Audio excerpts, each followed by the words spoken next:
Velocities in Music's 311th episode, we are going to do 311. We figured it was just the right thing to do, you know? We figured that if we didn't do it, well, we'd be going to hell. So without further ado, we're going to do Tom's favorite 311 album, Transistor. Tom, take it away. Well, this album, first off, you gotta understand, there's a lot of personal nostalgic bias in this album for me. I've been listening to this album since it came out, and it's since become one of my favorites of all time. I think it's in my top 5 somewhere. And so, you know, I know a lot of people would disagree with me on that. First off, for just liking 311 at all, and then for picking this one as my favorite of theirs. Well, for those of you who just hate 311, you know what? That's fine. If you don't get into their sound, that's understandable. Right, everyone's allowed to have those biases. Exactly. But to tell you the truth, one of the reasons I love this album so much is because it's so unlike anything that 311 did before or since this album. Right. It just sticks out amongst all their other albums as being this huge experimental, just them messing around, and it's just like, you know what? Let's do that. They did it, and then they haven't really done it since. Plus, it's gigantic. Yeah, it's like 70-some minutes long, spanning over 21 tracks. And, I mean, I think, you know, I could see where people would argue that it's really not all that great. The thing that really does it for me, and context is the thing we talk about a lot in this show, because, you know, when we do these throwbacks, we're obviously reviewing them out of context of time. Right. Well, I'm trying to jump back into that context of time to the mid to late 90s when I started listening to this album. And the thing is, you know, the album that came out before this was self-titled, and that had a lot of radio success for 311. Their first big radio success. Songs like Down and All Mixed Up. Well, the thing is, they went from there and made an album that is really not all that radio friendly. I mean, I know that Beautiful Disaster was a decent hit.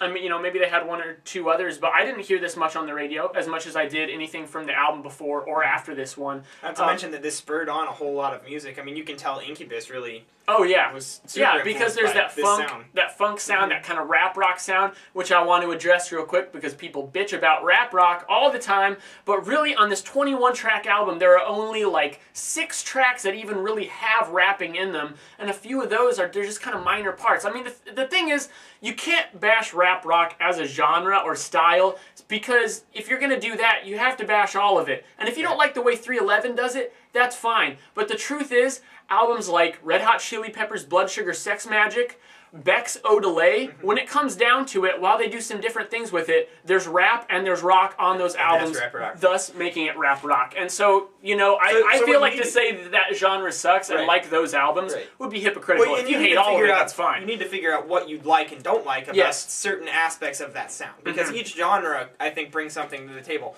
We don't do country on this on this show, and the reason why is because we don't feel like we can aptly do it. Yeah. And we're actually going to get to some country today.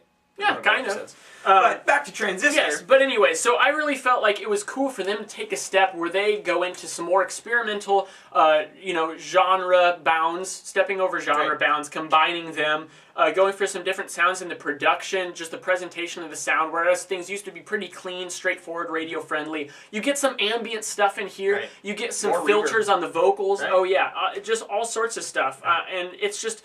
It's completely out of left field, and I love that about it. Yeah, I noticed that. First of all, I want to kind of address. Tom and I are going to have a big disagreement here, and I don't view it so much as a disagreement as we've had disagreements on other albums. It's just that you are clearly more biased. You grew up with this album. This album influenced your taste in music, how you play your instruments that you play, and it's just everything about you. Your life was influenced by this album. I don't have that bias. 311 to me is just a band. I like a lot of their sound. In fact, on the previous 2 episodes in which we reviewed 311. I mentioned on both of them, and I'll mention it again here, that I think 311 have a very fresh and vibrant sound a lot of the time, and they bring a funness to music in the listening experience that I don't think a lot of bands have that sort of X factor to them that 311 does provide. Now, that being said, I also think that sometimes they make some mistakes, they make things sound flubby, but they're willing to take that risk. And back at the time, this was still kind of cutting edge stuff, so, you know, contextually speaking, it has a lot more validity than it does now when other bands have come along and added to it and made it worse as a genre. And gives it a bad name, kind of. You touched on another thing that really really makes this stick out amongst 311's discography. And that's the depth that they go for in not only the sound, the different sounds, but the lyrics and the conceptuality. Right. I mean, you know, it doesn't get quite as bass as much as I love it. Songs like "Guns Are for Pussies," you know, or like "Offbeat Bare Ass," from songs from their previous 2 albums. I mean, this you know, it's not like the most wonderful lyrics in the world, but tracks like "Use of Time" and "Inner Light Spectrum" and even "Running." You know, it gets deeper, and I really like that they took that step for this one. Right, and I think at times too, like every once in a while, I find a lyric that's a little bit more flubby than the others. Yeah, so I think it balances it out. Now, for me, Tom, as a listening experience, which I'm very personal, and actually I think between the two of us, I'm the one that pushes for VIMTV to really grade the album listen all the way straight through. This is 21 tracks, 70 plus minutes. I think that's really long, and so the first thing that I do when I see an album of that length and that many tracks is go, is it justified? And my answer on Transistor is no, because I think that they could cut out 6 tracks, still have an album that's damn near an hour long, and so it's not the whole length thing, but I just think it would be more justified then. I think that there's just they kind of took concepts, things that they had done in songs, and they made multiple songs of that derivation. And on top of it, you know, you have some of the tracks that I do feel like some of the rap rock on Transistor is weaker than in some of the other albums, as you said. And you know, my thing is, if you're going to be if you're going to have an experimental album, then stick to it. Let's be a little bit more consistent, because I feel like you got 2 dragons fighting at each other this entire time, and every once in a while I think it's polarizing. I think you're going to innately prefer one or the other, and I definitely prefer the more experimental tracks. Tracks like Transistor, Prisoner, Use of Time is by far my favorite 311 track, and me too. And it just comes down to what you like, and I think that as a listening experience, this album works really well for those really strong tracks, and those strong tracks are so good to me that it boosts my liking of this album. But as a listening experience, there's a lot of stuff in here that brings it down for me too, so it's kind of a balancing act for me. And I think the thing is, and maybe this is just something that's adapted in my mind over repeated listens of the last like 14 years, but for me, even those, well, I'll definitely say that those tracks that you feel are weaker, they are, for sure. There are definite highlights in here, but for me, for some reason, those tracks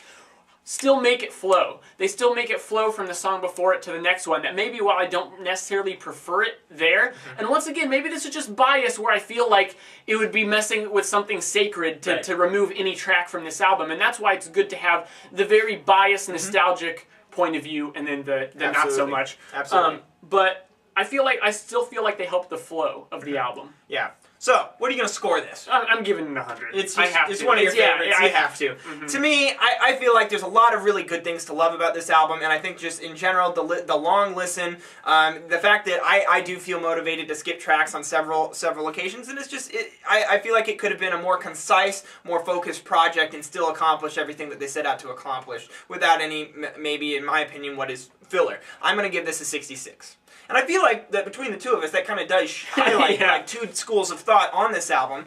And I definitely still like it. I mean, I would still recommend this, even though my score is less than what I would normally consider a favorable score for VIMTV. Here's a good question. What do you think you would give this if you could remove like the 6 or so songs? Oh, absolutely. It would be upper 80s to lower 90s. Okay. I mean, if I could remove and reshape this album the way I want to, it would just be incredible. So you think that like the 90-ish material is here, but just padded down with enough stuff that for you is in like the 50s that it averages out somewhere in there? To me, this album has material on it that's so high quality that it is that upper echelon of album. It's just that there's other stuff there. There's other baggage, B-sides. I mean, this could be a double album. It just gets bogged down by it. It just feels kind of congested. Kind of like my car sitting out in Tom's driveway. I think that's fair. I think that's fair. Cool. What did you guys think? I know. Are you a 311 fan? Do you generally like their sound? I mean, they offer a very dynamic and a couple different styles within the group and within their sound, and they've changed over the years. So, do you guys like 311? What's your favorite 311 album, and what did you guys think about Transistor and why? Leave us a comment at www.velocitiesandmusic.com or youtube.com/velocitiesandmusic. If you guys don't follow us on Twitter,